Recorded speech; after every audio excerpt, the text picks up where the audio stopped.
And your brain is the most powerful weapon. Your brain is the most powerful weapon in the world. Once you put away your phones and your computers and all that shit we have nowadays, yeah, it's great. We're up to date. Your brain is the only thing you have when you're going through depression, when you're going through hard times, when you're going through death, real life shit. You can't Google that shit, man. You're alone.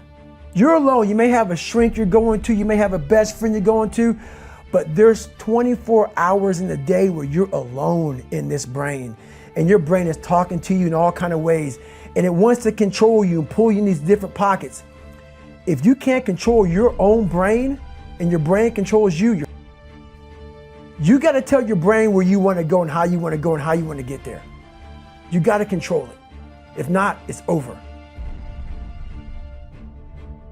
What existed for me was, okay, man, how am I going to make this work? And all I knew back then was hard work. The only way anything gets accomplished. That's all I heard back in those days. You got to work hard. You got to work hard. I'm not getting I can't get this paragraph. I can't remember what the is in this paragraph to pass this test to get in the military. Read again. Still not getting it. Read again. But if you're not getting it, write it out. And that's how I started learning. Okay, well, I gotta write out everything I do, and then write it out again, and write it out again. And guess what happened? I got it. I got it. I can't swim. I'm negative buoyant.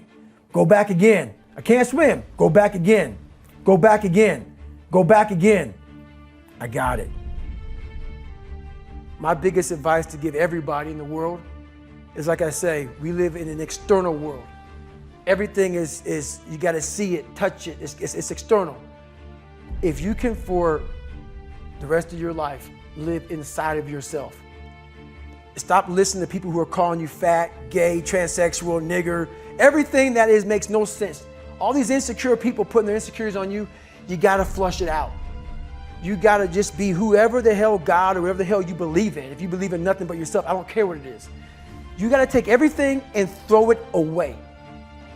You have to believe in one thing, and that is yourself. And I'm not saying don't believe in God or what you believe in, but right now, for you to find greatness in yourself, you're not going to find it by looking in a book or by even hearing me. I may give you the spark, but you've got to go inside yourself to find it. And that means you got to be quiet. Go in a room, stop talking, search your soul, search your mind, search your abilities, and you'll find it. But if you're not looking for it, you won't find it. So you got to go start your journey.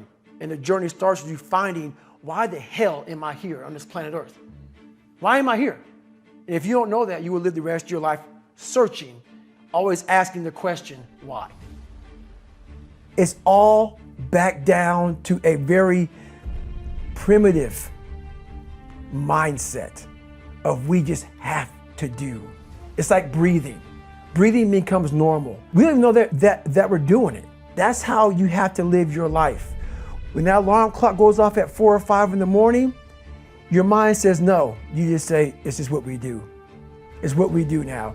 Because to get to where you want to go, the amount of pain involved, I'm not saying physical, I'm not saying you got to break yourself off. The amount of mental pain of how many times you're going to have to do something that you don't want to do to get to where you want to go is going to be, there's going to be more times you do something that you don't want to do. That's your new norm. So then it's like breathing.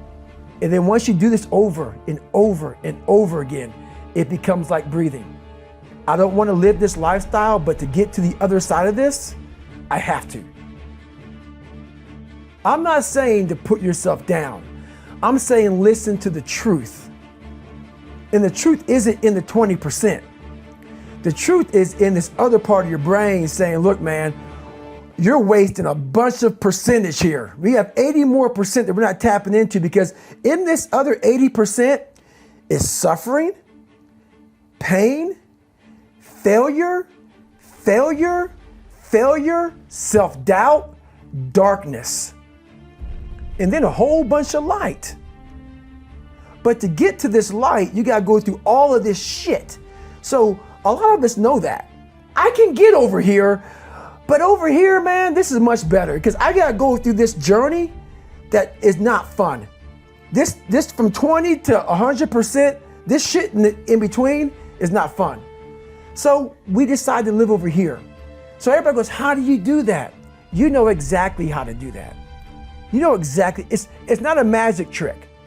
There's nothing I talk about in that book that's a magic trick. It's all back down to a very primitive mindset of we just have to do. It's like breathing. Breathing becomes normal. Like we don't even know that we're doing it. That's how you have to live your life. When that alarm clock goes off at 4 or 5 in the morning, your mind says no. You just say, it's just what we do. It's what we do now.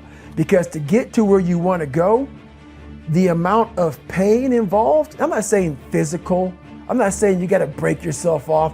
The amount of mental pain of how many times you're going to have to do something that you don't want to do to get to where you want to go is going to be, there's going to be more times you do something that you don't want to do than you are going to want to do it. And that's your new norm. So then it's like breathing. And then once you do this over and over and over again, it becomes like breathing. I don't want to live this lifestyle, but to get to the other side of this, I have to. So if you really want it, you realize what trying is and what trying is not. Most of this generation quits the second they get talked to. You did this wrong, or they get yelled at. It's so easy to be great nowadays because everybody else is, most people are weak. This is a softened generation. So if you have any mental toughness, any ability, if you have any fraction of self-discipline, the ability to not want to do it but still do it. People have a hard thing understand. I hate to run. Well, why do you run if you hate it? What are you talking about? I don't want to take showers and eat either. I hate that too. That's life, man. It wasn't until I changed that mentality that I became somebody. But if you can get through doing things that you hate to do, on the other side is greatness. That's what people understand. By me running, I am callous in my mind. I'm not training for a race. I'm training for life. I'm training for the time when I get that 2 o'clock in the morning call that my mom is dead or something happens tragic in life. I don't fall apart. I'm training my mind and my body and my spirit so it's all one, so I can handle what life is going to throw at me. Because the life I've lived, it throws a whole bunch at you. And if you're not physically and mentally prepared for that, you're just going to crumble and you're good for nobody. And that's why I talk about the warrior mentality. And that's why so many people are lost when I start talking. You have the right. You're lucky that you don't have to think like warriors think. You're very privileged. I chose this world to be a warrior, and I would choose it again if I came back to this world. But the mentality of a warrior is very different than normal mentality. So to be a warrior, why people don't understand me, I'm glad you don't understand me. Merry Christmas, good on you. Because being a warrior takes a whole different mindset. Your mentality changes. I may not live. You gotta accept that. And that's the mentality you have. And that's what makes you a warrior. If you're scared to die, you're a bad warrior. I hated jumping out of airplanes. I hated shooting guns. I hated the job as a Navy SEAL. But I did it because I wanted to change myself. Everything I do, I'm not really comfortable doing. And that's with life. If you're choosing to do something, attack it. Because they're gonna remember you as not attacking it. So I want to be remembered. You can hate me, but there's one thing you can't say about me. I didn't attack it. So that's the mentality you have. If you're gonna do something, you might as well attack it, because you can do it anyway.